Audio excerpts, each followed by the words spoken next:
más desempeño, seguridad y cumplimiento para la red académica brasileña.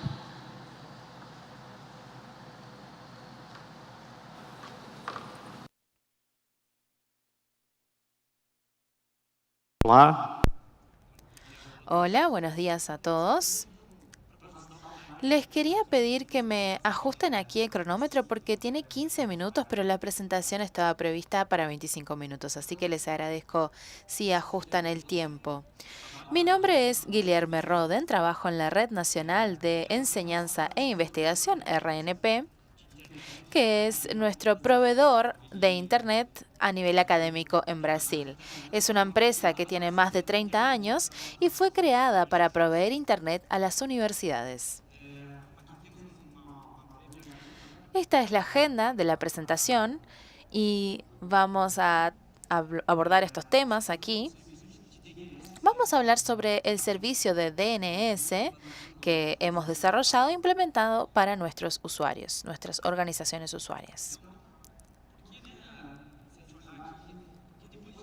¿Por qué después de 30 años RNP decidió crear un servicio de DNS recursivo para sus organizaciones usuarias?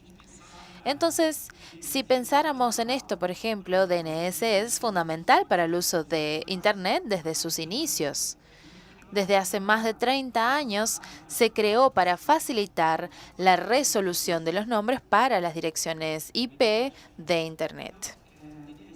Entonces, como sabemos, DNS es fundamental para temas de desempeño y seguridad de Internet. En lo que tiene que ver con desempeño, está directamente vinculado a la experiencia del usuario final. Un servicio de DNS puede tener una respuesta rápida y entonces el usuario va a tener una buena experiencia de cómo se resolvió y cómo navegó.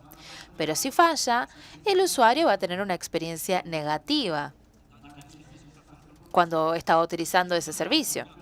Y los que son operadores de redes seguramente deben haber tenido problemas de usuarios reclamando que no tenían acceso a Internet y cuando lo verificaron era el DNS que no estaba funcionando bien. Y también si pensamos en términos de seguridad, puede ser un vector para propagar malwares, phishing y otros elementos de este submundo. Una de las motivaciones que nos llevó a hacer esto y que observamos en nuestra red es que muchos de nuestros usuarios están utilizando servicios públicos como por ejemplo Google, OpenDNS, Quad9, Cloudflare para su resolución de DNS, en vez de seguir las buenas prácticas de resolución que serían tener DNS recursivo dentro de su red. Y en realidad terminan utilizando servicios públicos que pueden o no estar bien posicionados en la red. A consecuencia de esto, podemos observar un aumento en el tiempo de respuesta, el que llamamos RTT del equipo, porque puede ser que exista un servicio que está sobrecargado, que está fuera de nuestro control. También puede suceder que haya una CDN que no esté tan cerca del usuario y también un tema de privacidad. Puede afectar la privacidad del usuario. En esta diapositiva podemos ver que comenzamos con esto en 2020. A fines de 2020 realizamos un análisis en uno de los POPs. Fue donde iniciamos este servicio, que es en el estado de Santa Catarina, donde yo trabajo. Y en aquel momento el DNS de Google era el principal. Luego estaba el DNS Anycast de RNP y luego el DNS local, el Anycast POP Santa Catarina, que es de donde surgió este servicio. Así que esta es una visión del estado de Santa Catarina y luego les traigo el panorama nacional en ese mismo momento. Teníamos Google en el primer puesto, digamos, y nuestros servicios estaban mucho más lejos en términos de uso, muchas posiciones más abajo.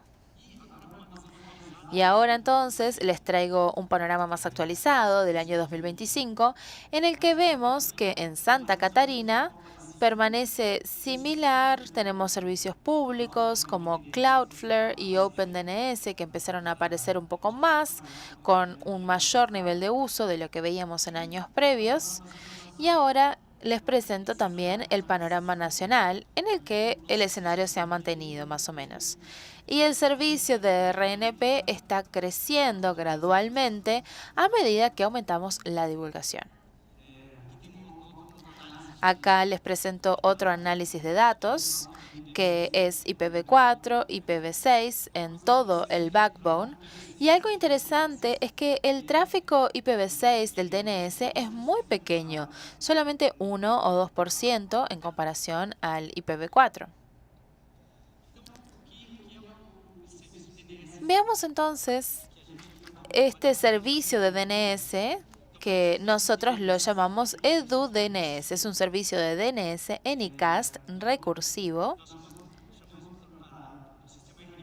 y está dentro del sistema RNP. El sistema RNP abarca todas las organizaciones usuarias de nuestra red, que son aproximadamente 1.800 instituciones de enseñanza y de investigación de nivel superior que utilizan nuestro backbone a nivel nacional.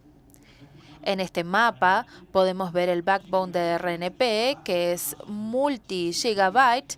Tenemos varios NAS de 100 gigas en diferentes POPs. Y después tenemos otros menores de 1, 3 o 6 gigas. Nuestro país es muy grande, de dimensiones continentales. ¿Y cuál es la idea por detrás de esto? ¿Cuál era la idea de, digamos, divulgar este servicio a través del backbone, a través de Anycast, con estas copias localizadas en nuestros diferentes POPs o POPs para los usuarios? Y en la actualidad este servicio está disponible en 9 de todos los que tenemos en el sur, en la región centro-oeste de Brasil, las regiones que ven marcadas allí en el mapa, algunas en la región norte y algunos en la región noreste. Y rápidamente les quería comentar también un poco sobre esta diapositiva para que entiendan la idea de este DNS Anycast. Veamos este ejemplo. Tenemos un usuario de la red en Río Grande del Sur que trata de tener acceso al servicio para resolver algo. Pueden ver estos círculos azules y es donde tenemos servicios activos, servicios operativos en la actualidad.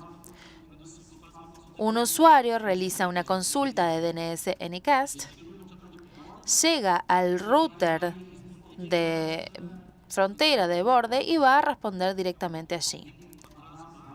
Va a tener un tiempo de resolución bajo y va a encontrar el mejor camino. El usuario está cerca de mi servicio. Y luego, en un segundo escenario que les traigo, por algún motivo, el servicio de Anycast local se cae.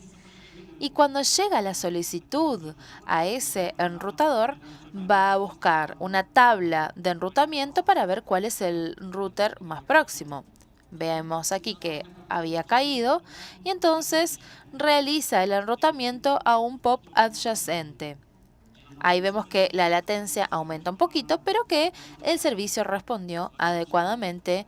El usuario puede haber percibido un poquito la latencia, pero el servicio se mantiene activo.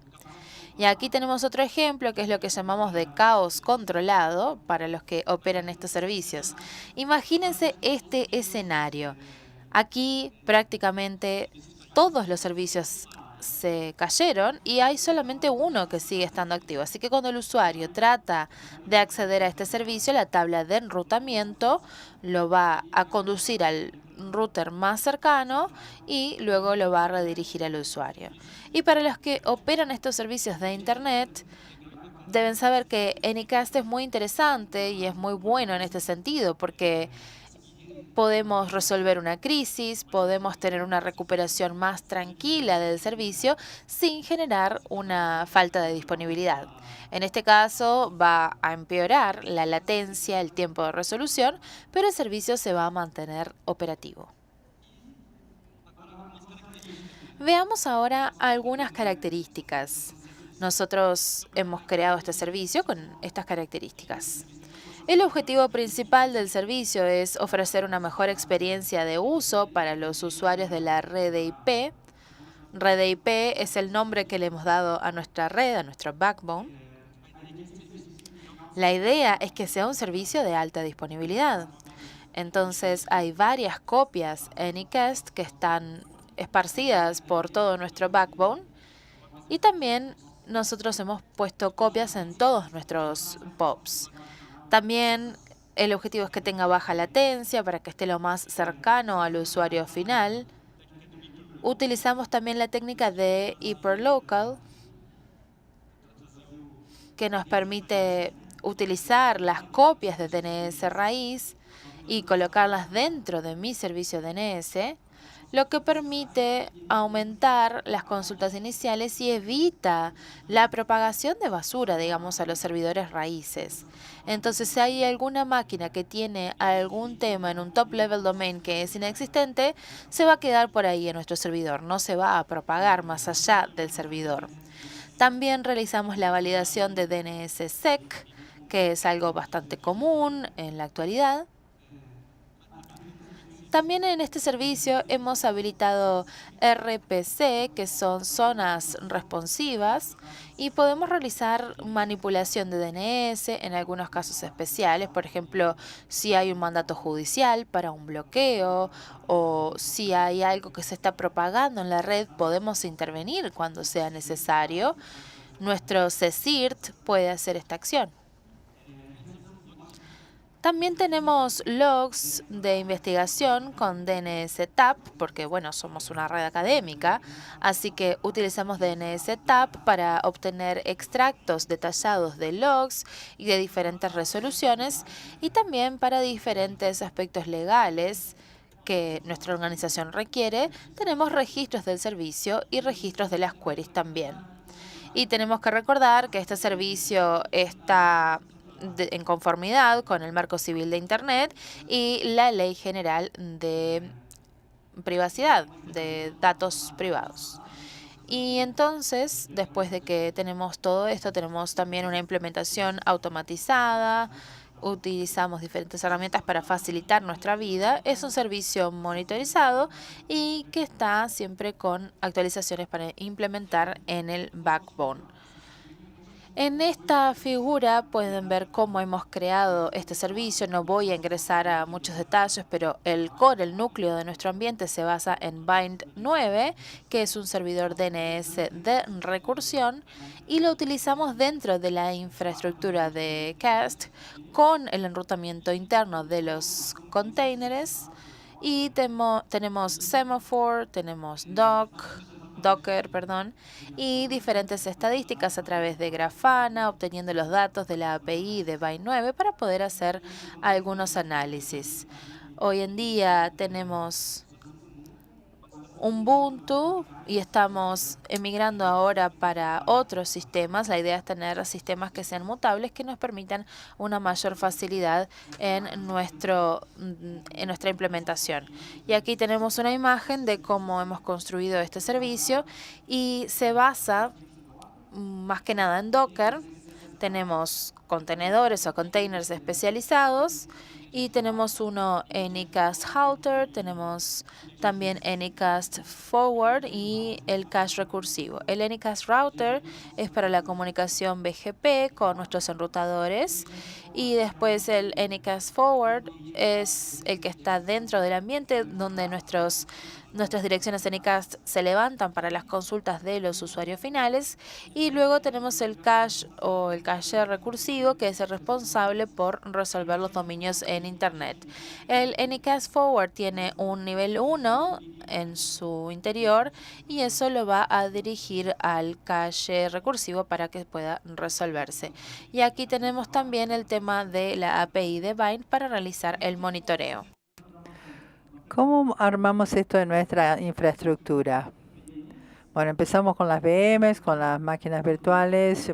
Armamos dos, una inicial que va a correr en los 3 contenedores, una segunda y una cuarta VM según la necesidad para poder escalar lateralmente el servicio. Cuanto más crece, más puede atender a los requests y poder solucionar problemas. Tenemos 3 capas de red, una para la gestión fuera de banda, para hacer nuestro servicio. Tenemos una capa de red para un intracluster, un IGP, o sea, entre los contenedores. Allá vamos a ejecutar o correr el OSPF.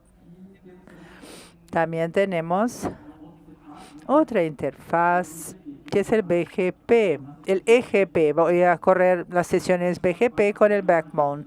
Todo eso está en una imagen de Alpine, con Quagga, con Bind Scripts Startup y empaquetado sobre un Docker. Acá tenemos una imagen de la infra de izquierda, la infra de TI a la izquierda. Dos VMs con las infraestructuras de red que las conectan.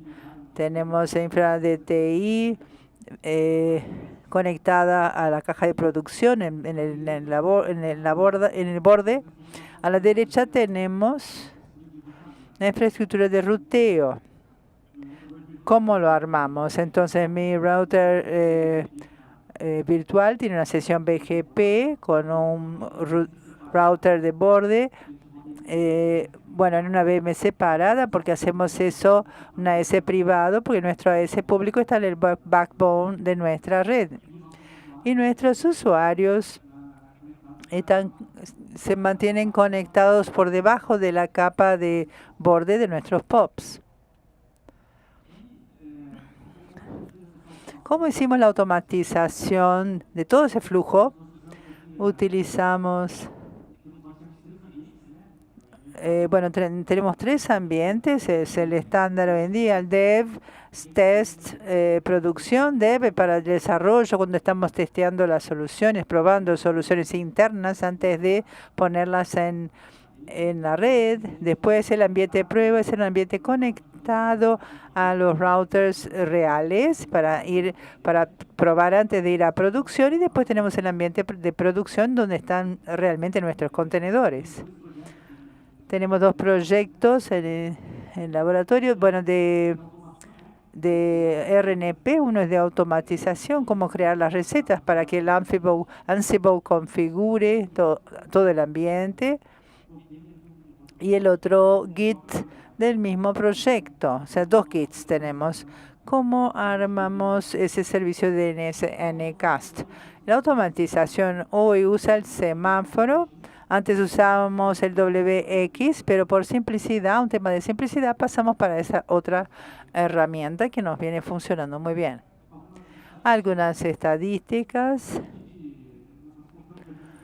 Colocamos el bind, tiene una API, logramos consumir la API del bind con Telegraph.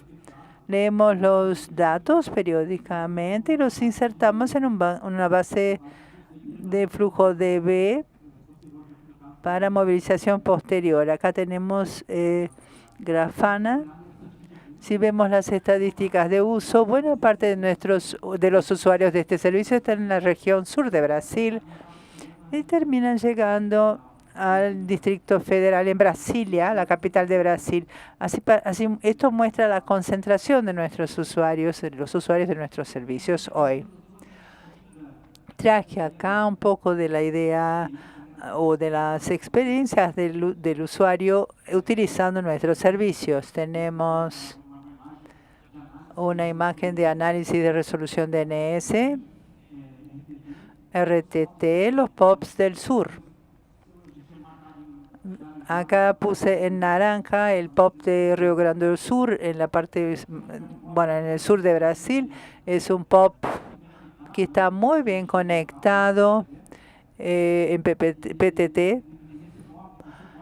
Este POP tiene varias CDNs. Se hicieron tests entonces de resolución en nube con Google, OpenDNS y el servicio DNS Ncast de RNP.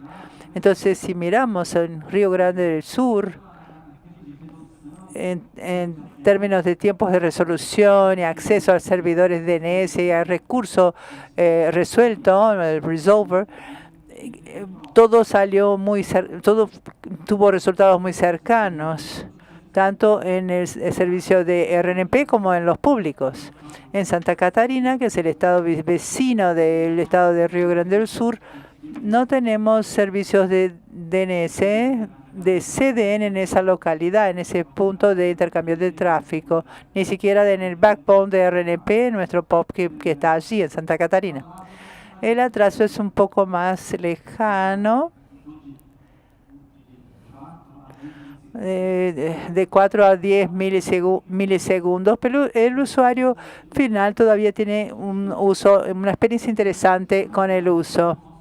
La resolución en el último cuadro. Nuestro servicio termina dando una respuesta bastante rápida del lado derecho, pero el contenido está un poco distante, entonces el usuario tiene que ir más lejos para buscarlo. Acá, bueno, muestra una condición bastante extremada. Salí del sur de Brasil y fui a hacer el test de resolución en el norte y noreste de Brasil, cerca de la línea del Ecuador. Si miramos acá este caso, para el servicio de DNS de RNP que está marcado en rojo, el tiempo de resolución fue muy rápido. El caché está allí, está adentro, pero el contenido a resolver está lejano, está distante. En la otra localidad está en São Paulo, probablemente en São Paulo. Si miramos, ¿cuál es la gran ventaja de este servicio? La resolución de DNS fue rápida para la consulta que se hizo, pero el Anycast está lejos, entonces para el usuario final tiene una experiencia mejor en la resolución porque está cercana, pero el contenido sigue estando muy distante. Es un trabajo que tenemos que hacer con más contenido para los próximos usuarios, pero la parte del DNS por lo menos está resuelta. Esta es la primera, digamos que sería el primer punto que ya está resuelto. También incluimos en este servicio, utilizando el campo de bind version.bind, la localidad y los puntos Anycast que está resolviendo. Entonces puedo hacer una consulta, una query para saber qué contenido me está entregando. Y ahora tenemos los trabajos en curso.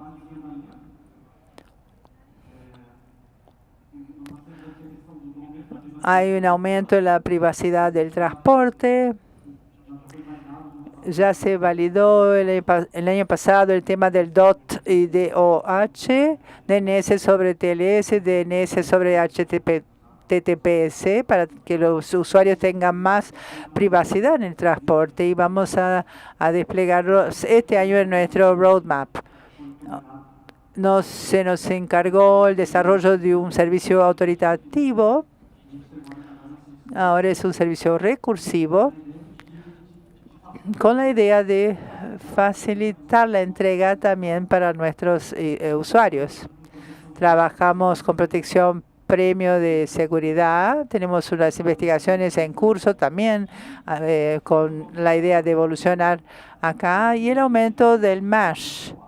La idea es llegar a los 27 POPs. Tenemos algunos problemas de estandarización de equipos. Tenemos que cambiar algunos equipos a nuestro backbone, y también la inversión para levantar toda esa infraestructura. Pero el objetivo es llegar a 27 POPs entonces estamos haciendo investigaciones para llevar ese contenido para dentro de la CPE en el destino final. Esta es nuestra intención. Era eso lo que tenía para presentarles. Agradezco muchísimo a la CNIC por la oportunidad y también por nuestro equipo de DoDNS, que hace varios años viene desarrollando este proyecto, creyendo que va a ser un gran proyecto, poniéndolo en operación.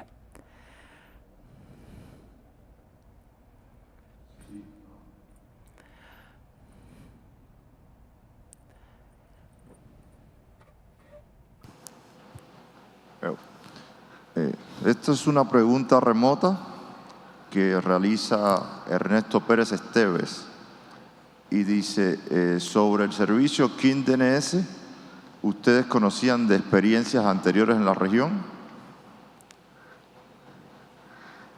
Sí. Sí, el KIN DNS, creo que hace como 3 años, en los 3 o 4 años, en un evento del IX Forum, la gente de ICANN presentó un servicio de KIN DNS y entramos en empezamos a participar de la iniciativa como resolvedores privados compartidos.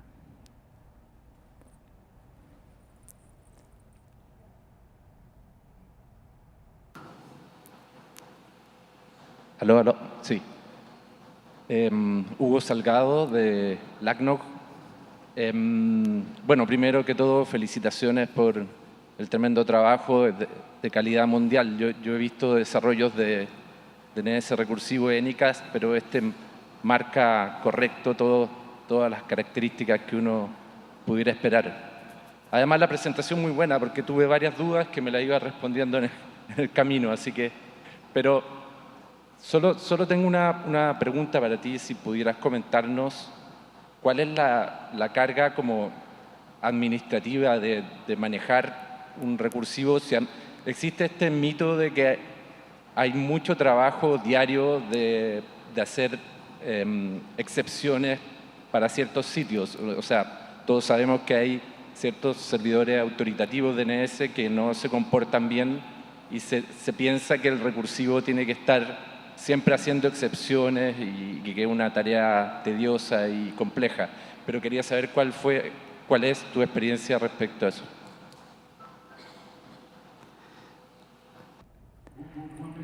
Muy buena pregunta. Yo pensé en incluir en mi presentación este tema. Este es un servicio que tiene muy poco trabajo en términos de soporte. En los 4 años de operación, 4 o 5 años que estamos en esto, tenemos 2 o 3 llamadas por año, nuestros usuarios protestando del servicio. ¿Qué problemas encontramos hasta ahora? Que son más cotidianos. Primero por el DNSSEC teníamos problemas, que no faltaba la sintonía con el tiempo, entonces la contestación salía mal. Eso lo logramos solucionar. Y algunos servicios del DNS que también, como mencionaste, a veces la persona firma con DNSSEC y pone un TTL de 1 segundo, entonces no hay tiempo. No hay tiempo de hacer todo el caché para que el caché se habitúe y haga la resolución. En estos casos, utilizamos contornos disponibles para que esto no suceda nuevamente. Pero es un servicio que para nosotros tiene una muy buena operación.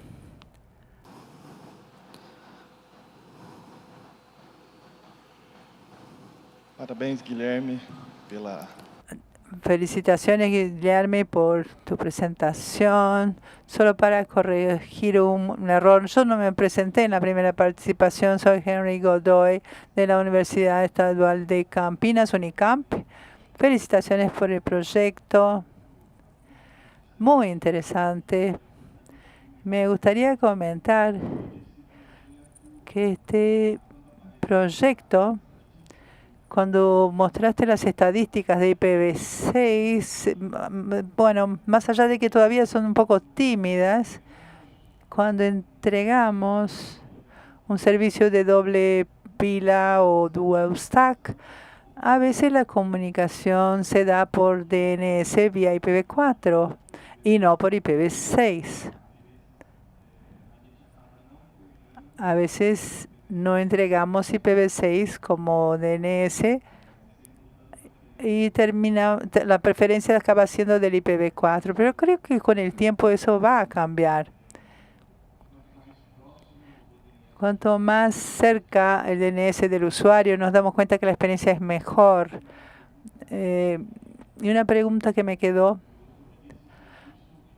¿este servicio es exclusivo para los clientes de la red RNP o cualquier otro puede utilizar el DNS recursivo en su domicilio o en la universidad o en su trabajo?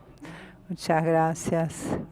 Bueno, muy buena pregunta. Para complementar el tema de IPv6 y DNS, tenemos muy poco tráfico. Si comparamos con IPv4, hay un 2%, es muy tímido realmente, como dijiste. Creo que tiene sentido, mucho sentido lo que dijiste. Es preferible el uso del DNS en V4.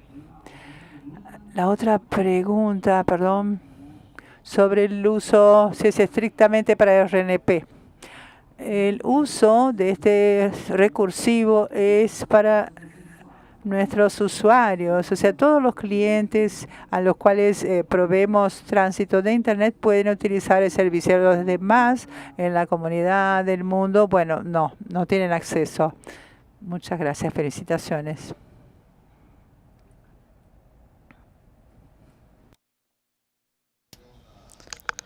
Julián, de la Federal. No entendí muy bien este autoritativo que van a construir, ¿es correcto? Porque el objetivo era darle atención a las instituciones. Sí, nuestro objetivo es tratar de mejorar la experiencia de uso de nuestras organizaciones usuarias en la resolución de DNS. Vimos allí que hay muchas organizaciones que utilizan DNS públicos en vez de tener su DNS a la interna, cerca del usuario. Es por eso que creamos este servicio para poder mejorar la experiencia del usuario final en la resolución de nombres. ¿Y no va a generar una competencia con el DNS de NICBR, que está muy bien armado con el del registro?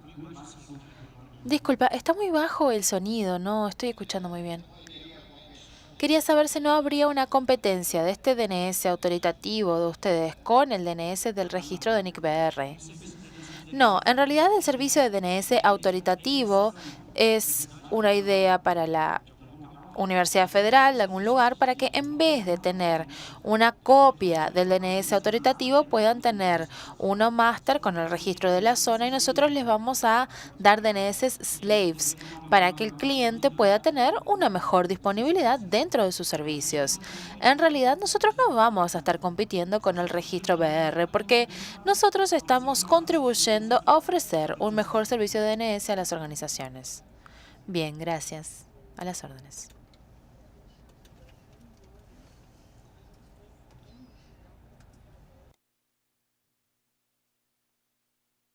Seguimos con nuestro programa.